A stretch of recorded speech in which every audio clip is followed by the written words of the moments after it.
አርሰናል በጀርመን ቡንደስሊጋ የሚጫወተውንና እጅግ በጣም ወሳኝ የሆነውን የግራ ክንፍ ተጫዋች ለማስፈረም እንቅስቃሴ ጀምሯል። በተለይ ሞርጋን ሮጀርስን ካጣ በኋላ ይህንን አይቮሪ ኮስታዊ ተጫዋች ወደ ክለባችን ለማምጣት በከፍተኛ ሁኔታ ስራ እየተሰራ ይገኛል። ምንድነው ስለዚህ ተጫዋች እየተሰማ ያለው ተጨባጭ መረጃ? በተጨማሪ ስለ ብሩኖ ጉማሬሽ አርሰናል ከኒውካስትል ጋር በቀጥታ ግንኙነት መጀመሩ ተረጋግጧል። ነገር ግን አንድ ወሳኝ መረጃ በዚህ ግንኙነት ላይ አፈትልካ ወጣለች። እሷንም እንነጋገራለን። ጋብሪኤል ማርቲኔሊ ለሽያጭ መቅረቡን እንደዚሁም ስለ ጁሊያን አልቫሬዝ ትናንትና የወጣውን መረጃ በሚገባ ወደ እናንተ አደርሳለሁ። ላይክ በማድረግ ቪዲዮውን መጀመር አትርሱ። በቀጥታ ወደ መረጃዎቹ ነው መወስዳችሁ። እንደተለመደው የአርሰናል የመድፉ መረጃዎች በአማረ መልኩ በሚቀጥሉት ደቂቃዎች ወደ እናንተ ይቀርባሉ። ስለዚህ ላይክ እያደረጋችሁ ጀምሩት ቪዲዮውን። በቀጥታ ወደ መረጃዎች ነው የምናልፈው። እንግዲህ ክለባችን አርሰናል የግራ ክንፍ ተጫዋች ለማስፈረም ከፍተኛ እንቅስቃሴ እያደረገ ነው።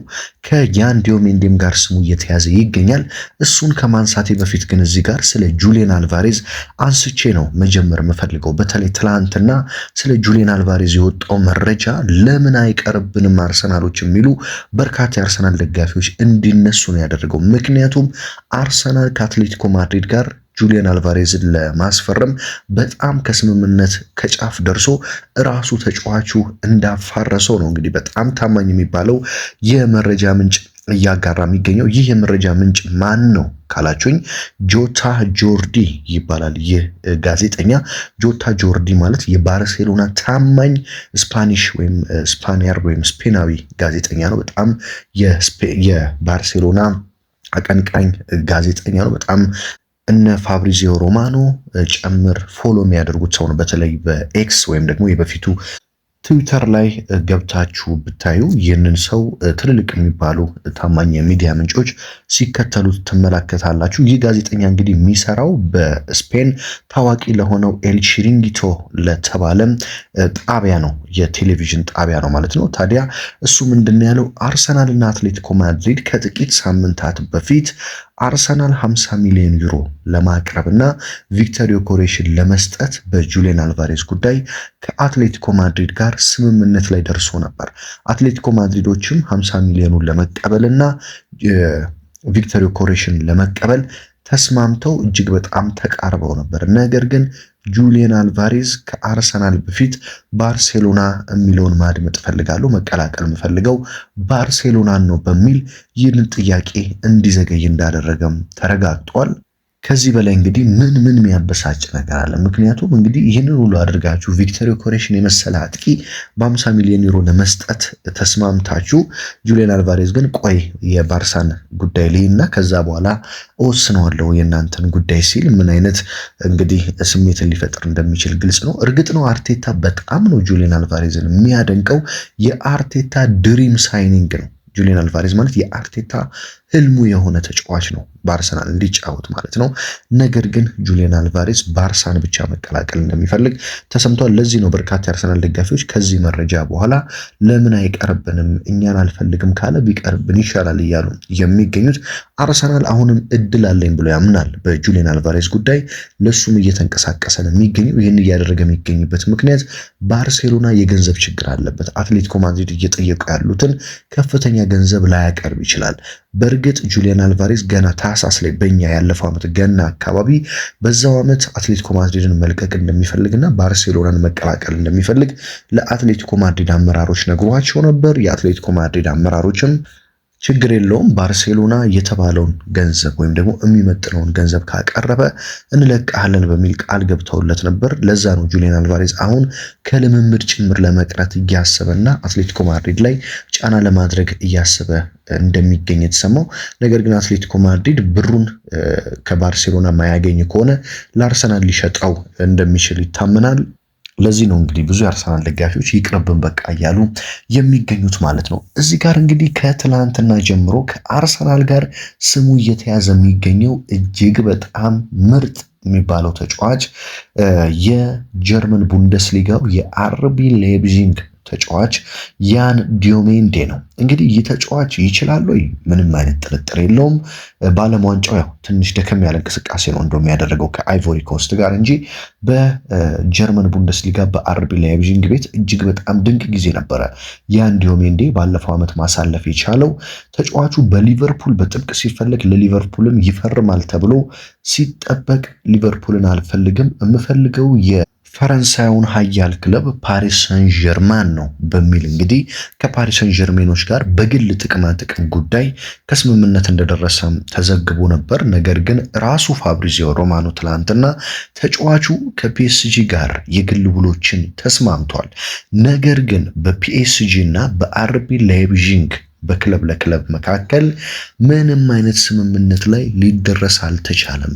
ለዚህም የያን ዲዮሜንዴ ዝውውር ለሌሎች ክለቦች በሩን ክፍት አድርጓል።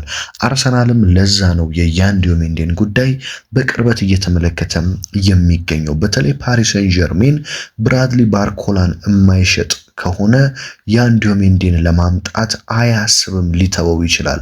ስለዚህ እነ አርሰናል እድል ሊኖራቸው ይችላል ሲል ፋብሪዚዮ ሮማኖ በገጹ ላይ አስነብቧል ማለት ነው። ያን ዲዮሜንዴ እንግዲህ በጣም ምርጥ ተጫዋች ነው ክለባችን አርሰናል የሚያገኘው ከሆነ። ነገር ግን ፒኤስጂ ዝም ብሎ ይተወዋል ወይ ያን ዲዮሜንዴን የሚለው አጠራጣሪ ጉዳይ ነው። ነገር ግን ለግራ ክንፋችን በጣም ጥሩ መልስ መስጠት የሚችል ቆንጆ የተጫዋች ምርጫ ነው ክለባችን አርሰናል ያደረገው። እንግዲህ ከብሩኖ ጉማሬሽ ጋር አርሰናል ከኒውካስትል ጋር 2 ቀናት ዝም ካለና እረፍት ከወሰደ በኋላ ትላንትና በይፋ ድርድር ተጀምሯል ከኒውካስትል ዩናይትድ ጋር ማለት ነው። እንግዲህ እኔ በዚህ ክረምት ቢያንስ አርሰናል ይህንን ዝውውር ቢጨርሰው በጣም ነው ደስ የሚለኝ። የብሩኖ ጉማሬሽ ዝውውር ግዴታ ማለቅ አለበት ብለው ከሚያምኑ ሰዎች መካከል ዋነኛው እኔ ነኝ።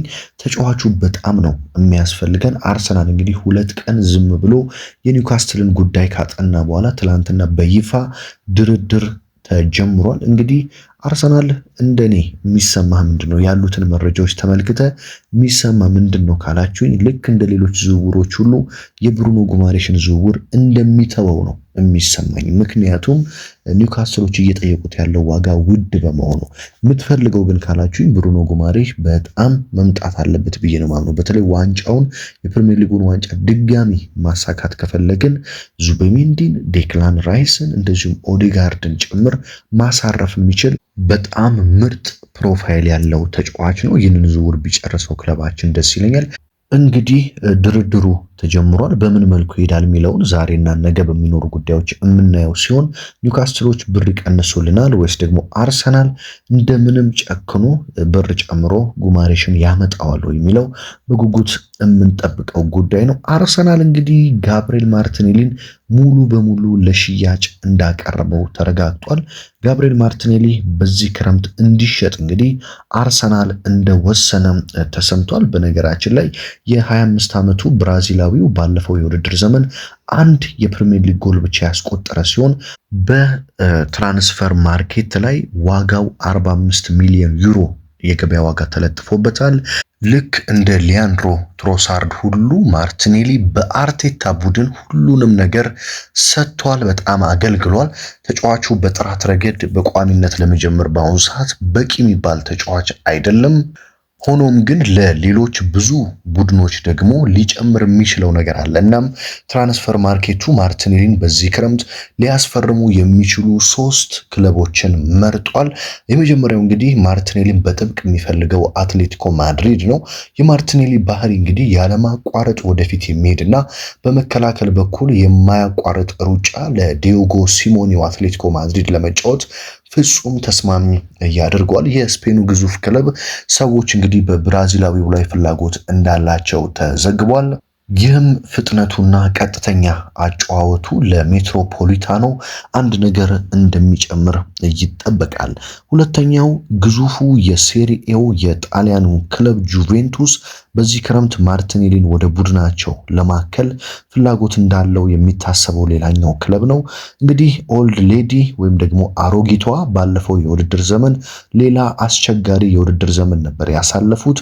ወደ ቀድሞ ክብራቸው ለመመለስ ከፈለጉ አንዳንድ ብልህ ፍርሚያዎችን ማድረግ ይኖርባቸዋል። ለዚህም ደግሞ ማርቲኔሊ በጣሊያን ሴሪኤ ከፍተኛ ግልጋሎት ሊሰጥ ይችላል። በተለይ ከፕሪሚየር ሊግ አንጻር የጣሊያን ሴሪኤ ለፕሪሚየር ሊግ ተጫዋቾች ብዙ ጊዜ ይቀላቸዋል የጣሊያን ክለብ። ስለዚህ በዛ ሄዶ ጥሩ ግልጋሎት ሊሰጥ ይችላል።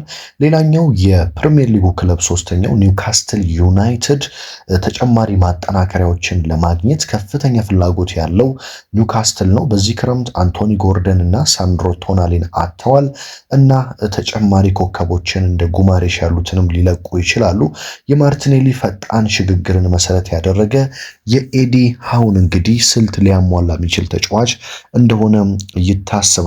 በዚህም እንግዲህ ማክፓይሶቹ ኒውካስትል ዩናይትዶች የጋብሪኤል ማርቲኔሊ ሌላኛም ተፈላጊዎች ናቸው። በነገራችን ላይ ሬስ ኔልሰንም ለክለባችን አርሰናል ትላንትና ወደ ልምምድ ቢመለስም አርሰናል ይህንን ተጫዋች ሊሸጠው እያሰበ ነው የሚገኘው። ኔልሰን በተለያዩ ክለቦች እየተፈለገ ይገኛል።